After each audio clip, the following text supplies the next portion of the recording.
Welcome back to Grumpy Vet Garage.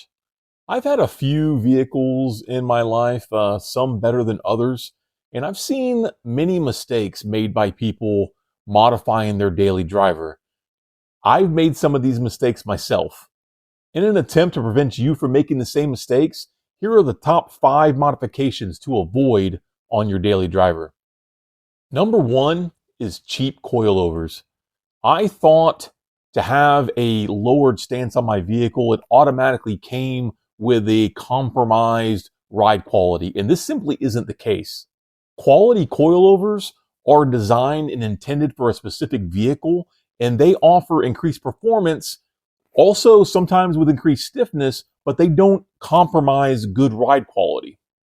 Good value coilovers in this segment, I would say, would be like D2 Racing coilovers or BC Racing coilovers.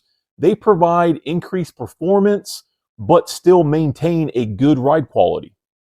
Cheap coilovers appear to be cost effective, but they provide poor performance and they also wear out other components on your vehicle, namely suspension bushings, and also wear out tires, which are not cheap.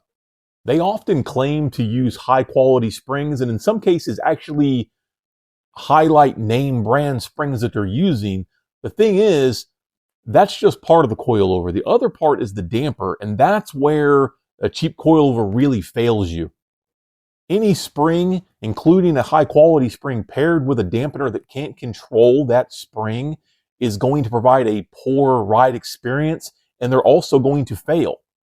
Good dampers cost money, and with the mileage that you would use in a daily driver, it's not too uncommon to have them eventually wear out and need to be replaced, just like any other shock absorber or damper on a daily driver.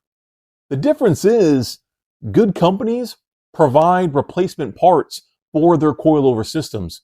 A no-name coilover company is not going to have good customer service for you to purchase replacement parts for a cheap coilover system.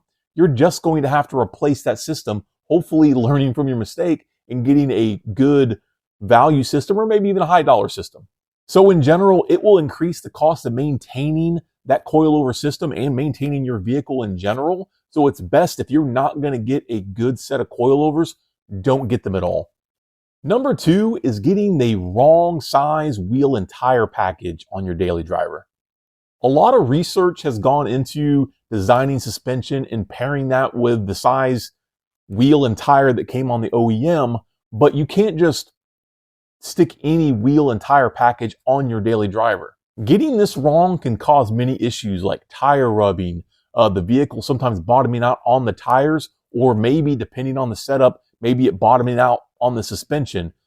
Either way, this is going to cause a lack of control, which is quite honestly dangerous on the road, but also damage your vehicle. All these rubs and bottoming out turns around and can damage the chassis, and in the long run can also cause corrosion problems with the actual car. So you really need to do some research.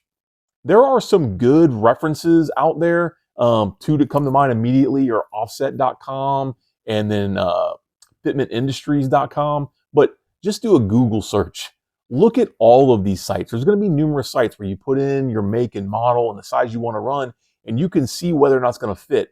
Don't just take one specific bit of information as being true. See what the whole of the conglomerate of information that you're seeing. Also, forums in your specific platform. See what other people are doing as far as wheel and tire combinations. You don't want to reinvent the wheel here. You want to see what people have done, and that's going to give you the best results to have for a good, reliable daily driver wheel and tire setup. Number 3 is going to be solid mounts. This includes motor mounts, transmission mounts, chassis and subframe mounts, really anything that traditionally is rubber or a liquid-filled rubber mount. If you replace these with solid steel, solid aluminum, Delron, or even stiff polyurethane, it can introduce noise, vibration, and harshness into the cabin of the car, well, the car in general. It actually can vibrate loose fasteners. Ask me how I know. So you have to be careful when doing this because it can really damage and really ruin your daily driver. There is a durometer scale, and I'm probably saying that wrong, that measures stiffness of a thing. And typically with polyurethane, you end up seeing a scale of like 40 alpha to 70 alpha, with 70 being more stiff and 40 being less stiff, in the scale for polyurethane mounts and bushings. Typically, an OEM rubber bushing or mount is going to have a 50 alpha on that durometer scale. And in general, polyurethane is a little more durable long term than rubber. So if you chose to turn around and change out your mounts or your bushings to, say, a 50 alpha durometer poly mount, that actually could be a good modification. But if you go too stiff, you're going to ruin your daily driver. Number 4 is lightweight solid crank pulleys. These, you see them all over eBay and Facebook Marketplace, and they say they free up horsepower, but what they're doing is replacing your factory harmonic balancer or dampener to put in this solid aluminum pulley. These are bad for your engine. Removing the dampener and harmonic balancer is actually removing the protection to your rotating assembly in your engine. As it rotates, it generates vibrations. These vibrations are harmful to the crankshaft and all the bearings in the engine, and the damper slash balancer is there to try to mitigate or possibly even eliminate those vibrations. And removing that is taking away the protection to the engine, and you're not going to pick up any serious power, maybe not power at all, considering the amount of vibration running through the engine. It may be causing your knock sensor to go crazy and pull back power anyways. But these are just in general bad for your engine, and you shouldn't put them on any engine, including a daily driver or a race car. But really, there's only 3 balancers that you're ever going to want to put on an engine. And that's going to be the OEM balancer, an ATI super damper. Granted, that one has to be rebuilt. They don't last forever.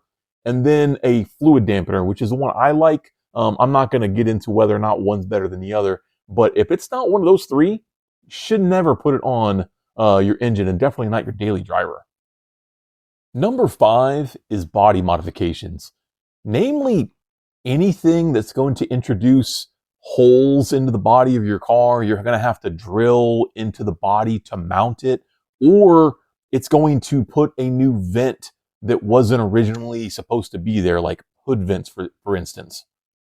In a daily driver scenario, you're going to be potentially parking your car outside. You're going to be driving through the elements, rain, snow, all types of things. And this allows the introduction of water, dirt, road salts into areas that we're not supposed to see that kind of contact.